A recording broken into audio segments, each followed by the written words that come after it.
형제들아, 사람이 만일 무슨 범죄한 일이 드러나거든 신령한 너희는 온유한 심령으로 그러한 자를 바로잡고 너 자신을 살펴보아 너도 시험을 받을까 두려워하라. 너희가 짐을 서로 지라. 그리하여 그리스도의 법을 성취하라. 네, 안녕하십니까. 좋은 아침입니다. 우리는 이 땅에 살아가면서 참 많은 상처를 안고 살아가게 됩니다. 그리고 우리 주변에는 그 상처 입은 영혼들을 참 많이 보게 됩니다. 물론 교회 안에도 예외가 아니죠. 우리는 저마다 각양각색의 상처를 떠안고 살아갑니다. 그러다 보니까 그 상처를 누군가에게 이제 털어놓고 싶은 그런 마음을 갖게 되고, 그럴 만한 사람을 만나게 되면 너무 반가워하고 기다렸다는 듯이 이제 말문을 열기 시작합니다. 그리고 그동안에 참아왔었던, 쌓아두었던 내 안에 있던 모든 이야기들을 그 사람에게 아낌없이 다 털어놓죠.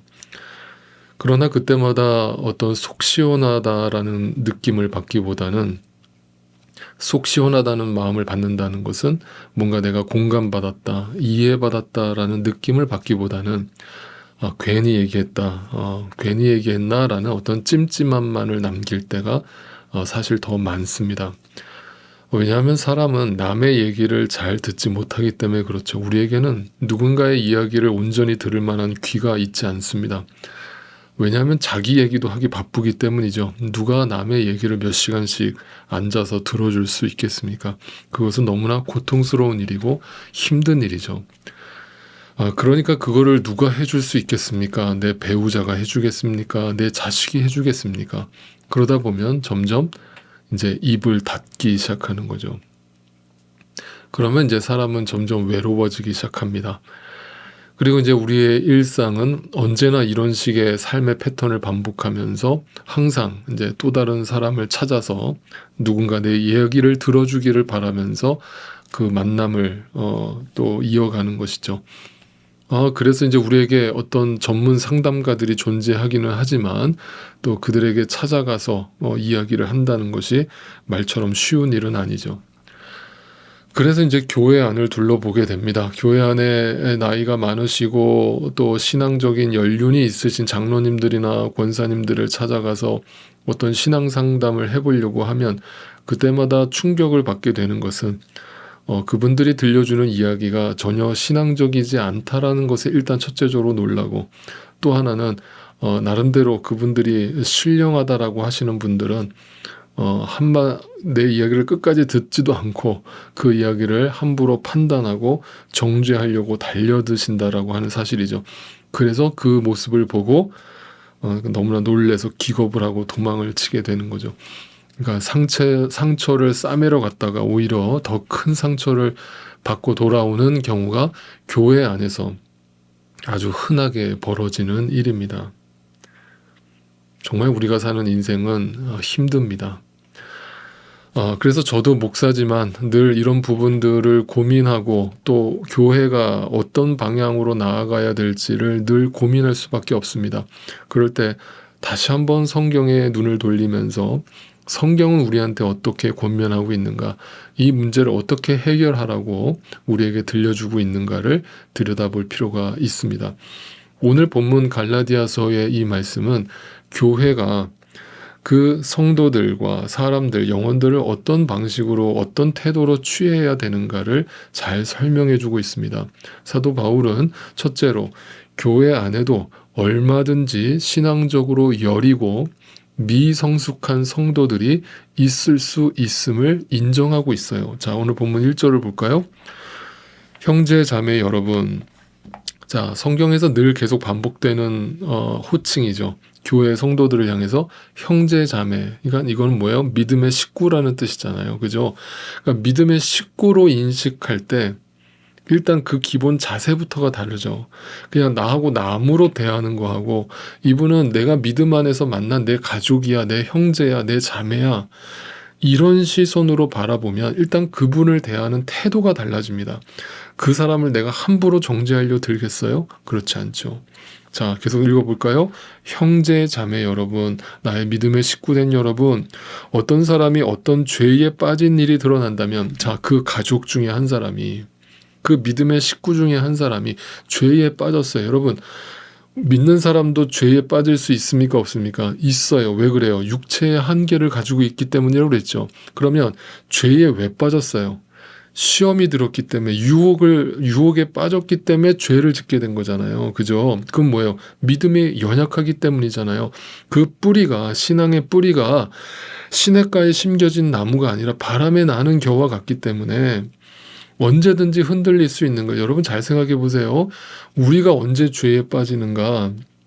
인간이라는 것은요, 평안할 때는 다 착합니다. 다 선해요. 절대 죄 안 짓습니다. 근데 내 삶의 상황이 변하면, 상황이 바뀌면 언제든지 우리는 내 안에 숨겨져 있던 죄성이 나오는 거예요. 그게 사도 바울이 로마서 7장에서 고백했던 내 안에 하나님의 법과 이 사망의 법이 서로 스트러글한다, 갈등한다라고 얘기했던 거예요. 그러니까 우리는 상황이 바뀌면 누구든지 우리는 다 악인이 될 수 있는 존재라는 걸 인식할 필요가 있는 거예요. 그러니까 저 사람만 지금 교회 안에 들어와 있는데도 불구하고 죄를 지은 게 아니라 나도 상황이 바뀌면 언제든지 저 사람처럼 죄를 지을 수 있다라는 걸 먼저 인정할 필요가 있는 거예요. 그럴 때 내가 어떻게 함부로 저 사람을 판단하고 정죄하려고 들겠어요. 이해가 되시겠습니까? 어떤 태도를 취할까요? 어떤 사람이 죄에 빠진 일이 드러나면 성령의 인도하심을 따라 사는 사람인, 자, 성령의 인도하심을 따라 사는 사람, 다시 말하면 하나님이 뭘 원하시고 내가 교회로서 저 믿음의 식구의 범죄를 어떤 태도로 바라봐야 하는가를 알려주신다는 거예요. 그러면서 여러분은 온유한 마음으로 그런 사람을 바로 잡아주세요. 성경에서 온유하다라고 얘기하는 것은 제가 여러 번 말씀드렸지만 그 마태복음의 산상수훈에도 보면 예수님이 온유한 자에 대한 복을 얘기하시지 않습니까? 그것은 어떤 마음의 선함이 있거나 착한 사람이 복을 받는다는 얘기를 하는 게 아니라 온유함이라는 것은 무슨 뜻이라고 그랬습니까? 길들여진 것이라고 그랬습니다. 이거는 훈련되어졌다 이 말이에요. 그러니까 여러분 야생마가 있지 않습니까? 야생마가 들판에 막 자기 멋대로 뛰어다닙니다. 난리 버거지를 칩니다. 그때 카우보이가 나타나서, 그 조련사가 나타나서 그 말을 붙잡아다가 밧줄을 묶죠. 밧줄을 묶어서 뺑뺑뺑 계속 돌리면서 어떻게 해요? 훈련을 시키죠. 그러면서 그 조련사의 말을 듣도록 합니다. 그 훈련된 말 상태, 조련된 말이 뭐예요? 그게 온유함이에요.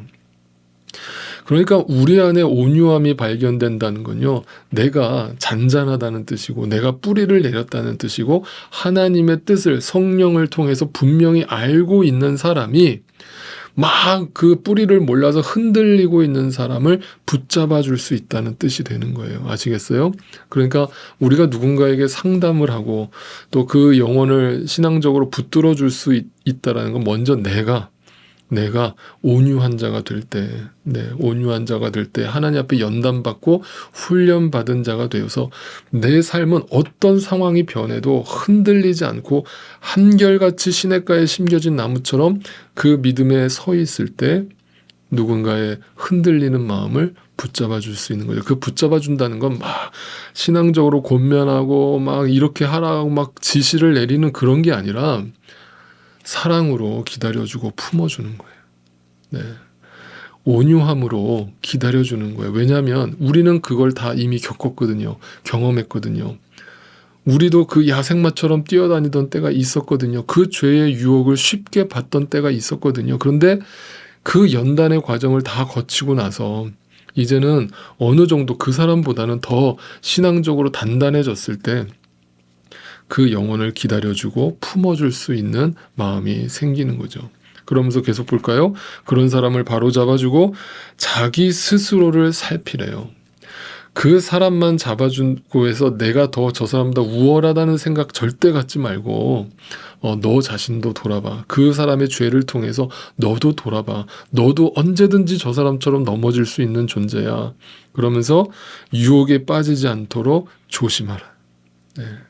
절대 교만하지 말라는 거야. 나는 이제 알고 다 성숙했으니까 나는 절대 흔들리지 않아. 이거는 교만이에요. 우리는 언제든지 이 육신의 한계를 입고 있는 한, 우리도 저 사람처럼 흔들릴 수 있는 거예요. 그럴 때 그것을 지금 내가 그 사람보다 더 성령으로 충만한 상태에 있다면 그 영혼을 품어주고 기다려주고 받아주라는 거예요. 용납해주라는 겁니다.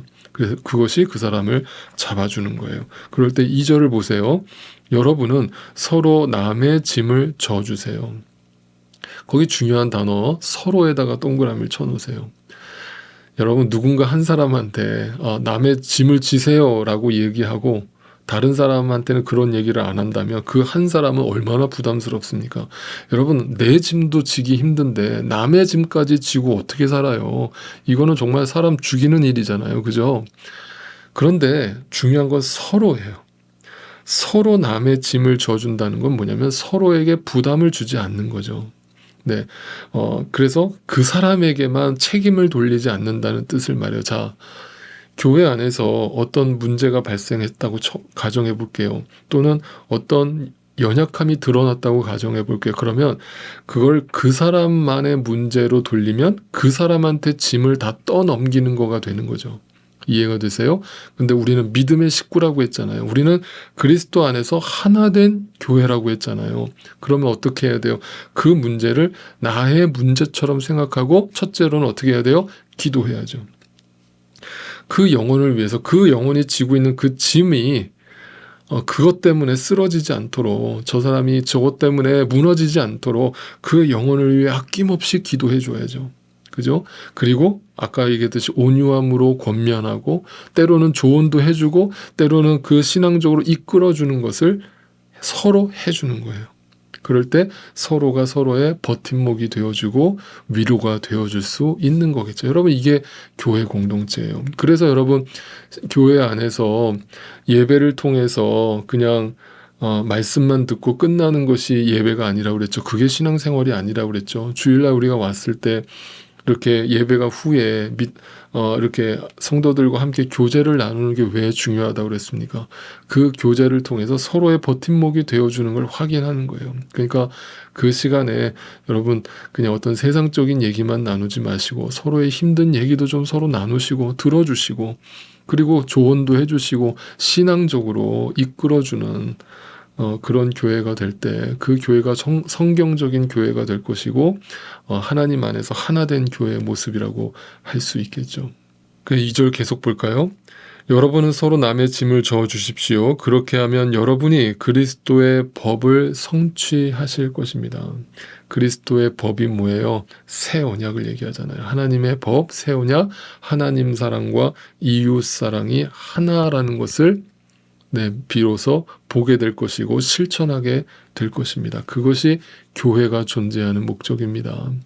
그러니까 우리는 그 교회를 통해서 하나님의 사랑을 풍성히 누리고 그 사랑을 실천하고 서로 아낌없이 나누고 서로의 짐을 대신 져주고 서로의 이야기를 들어주고 함부로 판단하지 말고 공감해주고 위로해주고 이해해줄 때 그리고 기다려줄 때 그것이 믿음의 식구로서의 모습이라고 할 수 있겠죠.